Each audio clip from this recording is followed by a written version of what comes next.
Hello दोस्तों, नमस्कार।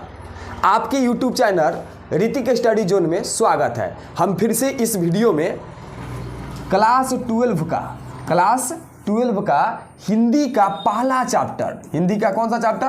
पहला चैप्टर बातचीत। यह मेरा बातचीत का लेक्चर नंबर 3 है। लेक्चर कितना है? 3।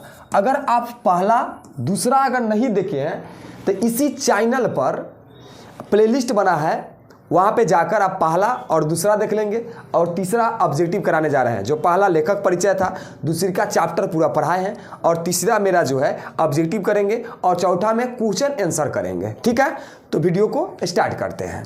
तो चलिए, पहला क्वेश्चन है बाल कृष्ण भट्ट की रचना निम्न में से कौन है? तो बाल कृष्ण भट्ट माने बाल कृष्ण कौन सा चैप्टर लिखे हैं? तो आपको मालूम है कि बातचीत लिखे हैं। तो ऑप्शन नंबर क्या हो जाएगा? A for Apple.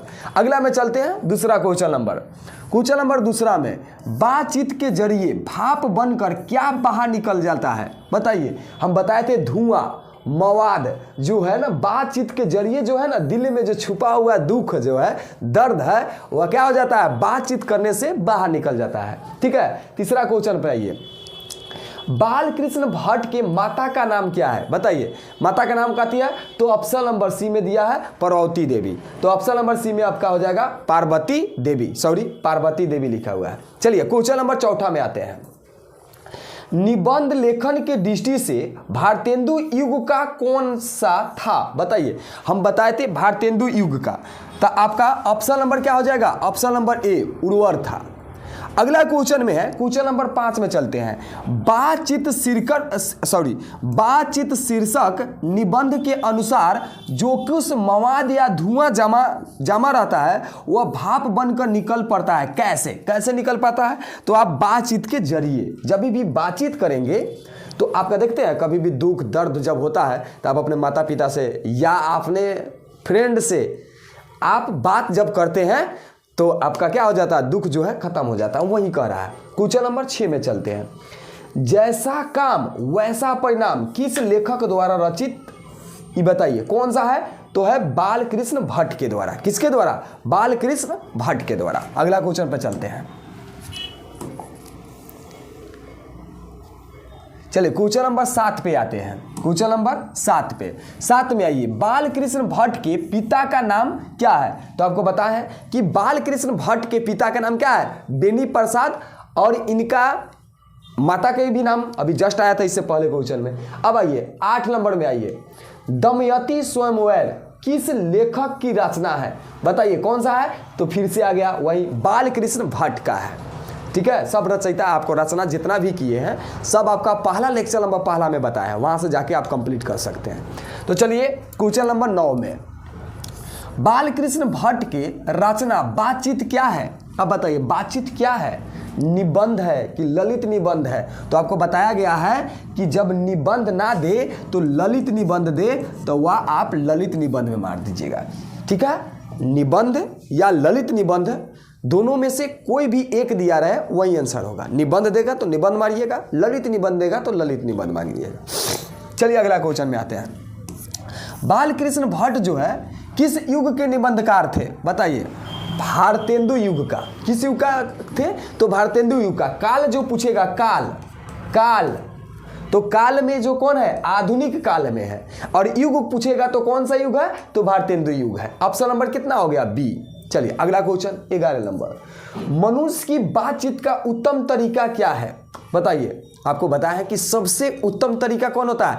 अपने आप से बात करना, स्वयं से बात करना। तो देखिए क्या है, ऑप्शन नंबर कितना में है? तो ऑप्शन नंबर डी में, अवाक होकर अपने से ही बात करना। ठीक है, अगला क्वेश्चन में आते हैं। Question number 12। संवाद में सबसे महत्वपूर्ण क्या है? तो संवाद में सबसे महत्वपूर्ण क्या है? आत्मनिर्भरता। माने ऑप्शन नंबर कितना में दिया? ऑप्शन नंबर सी में। चलिए आगे बढ़ते हैं। क्वेश्चन नंबर आगे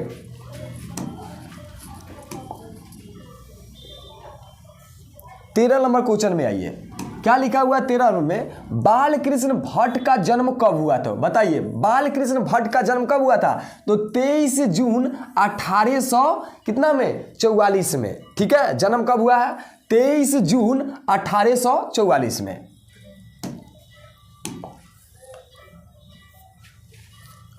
आगे क्वेश्चन देखिए 14 नंबर पर आइएगा। 14 नंबर क्या कर रहा है, आइए इधर लिखा हुआ है संयोगिता स्वयंवर रचना है, किसका रचना है तो ये बताया है। बहुत अच्छा क्वेश्चन है, इस पर लगा लीजिए साहब VBI।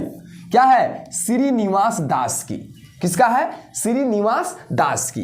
15 नंबर क्वेश्चन में आइए, बातचीत शीर्षक निबंध के अनुसार रस का समुद्र किनकी बातचीत में उमड़ चला जाता है।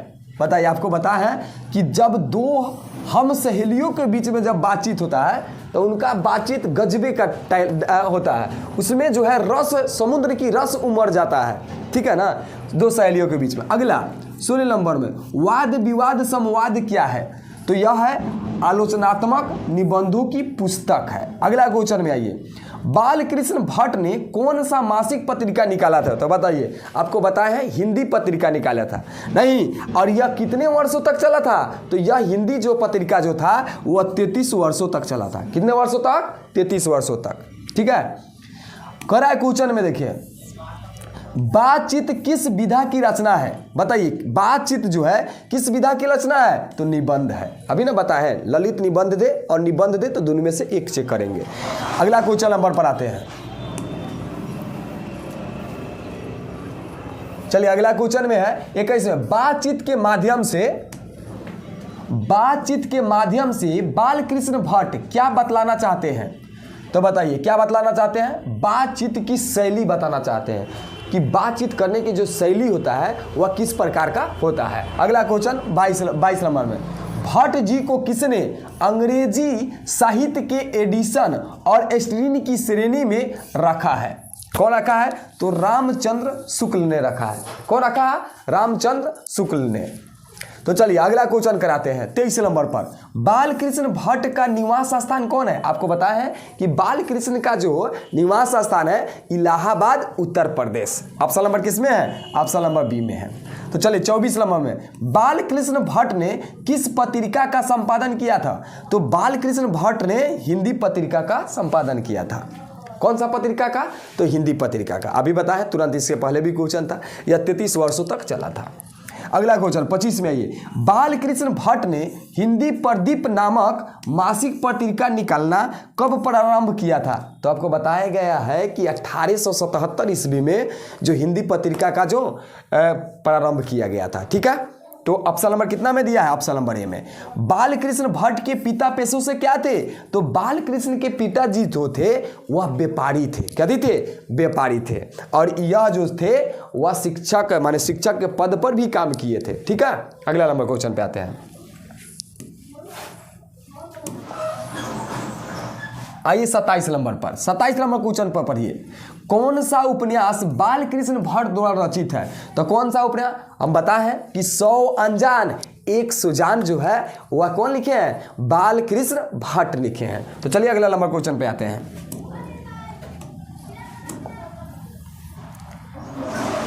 28 नंबर क्वेश्चन पर आइए, क्या लिखा है 28 नंबर क्वेश्चन पर देखिए, नाटक के प्रारंभ में होने वाला मंगल पाठ को क्या कहा जाता है, नंदी पाठ।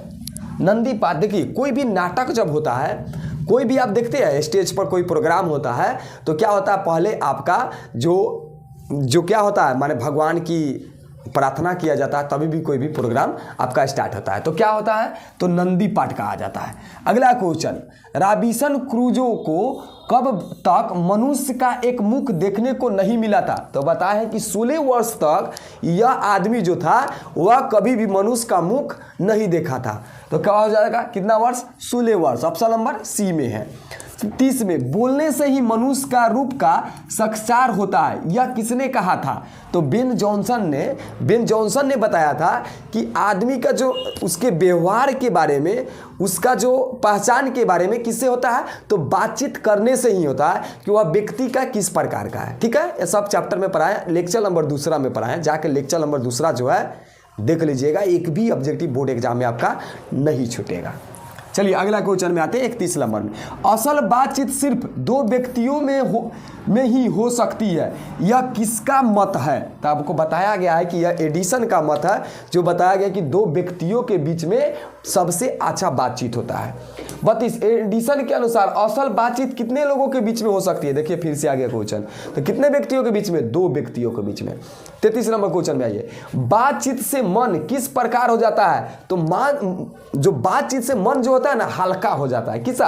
हल्का और स्वच्छ हो जाता है। अभी बताया कि जब दुख दर्द जब होता है तो कहीं भी आप देखते हैं कि ना कहीं जाके बातचीत करते हैं, बातचीत करने से आपका जो दुख जो है वह खत्म हो जाता है, मन जो हल्का और स्वच्छ हो जाता है। अगला नंबर क्वेश्चन में आते हैं, 34 में आइए, आपको कहा गया है कि किसके न होने से सृष्टि गूंगी प्रतीत होती है? गूंगी प्रतीत होगा, माने हम लोग सिर्फ चुपचाप बैठे रहेंगे कोना में। एगो लेक्चर नंबर 2 में बहुत अच्छा से एक्सप्लेन किया है, अगर नहीं देखे हैं तो उसको लेक्चर को जरूर देखिएगा। तो चलिए क्या लिखा हुआ है देखिए, तो क्या हो जाएगा? वाक शक्ति जो है, वाक शक्ति अगर नहीं होगा तो मनुष्य जो है कैसे रहेगा? गूंगी की समान रहेगा।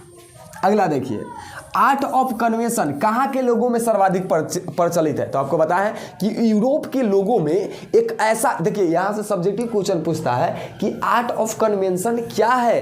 तो आपको बताया गया है कि आर्ट ऑफ कन्वेंशन जो है यूरोप के बातचीत करने का एक कला है, और उनके बातचीत से करने से इस तरह से होता है कि समझिए कि गजब है तरीका उनका। ठीक है, आपको लेक्चर नंबर 2 में पढ़ा है। 36 नंबर में आइए, बाल कृष्ण किस काल के रचनाकार है? आपको बताया है कि युग कहेगा तो भारतेंद्रीय युग, और काल कहेगा तो कौन सा काल? आधुनिक काल। तो ऑप्शन नंबर कितना हो जाएगा? डी, 36 का डी। तो चलिए अगला क्वेश्चन में चलते हैं।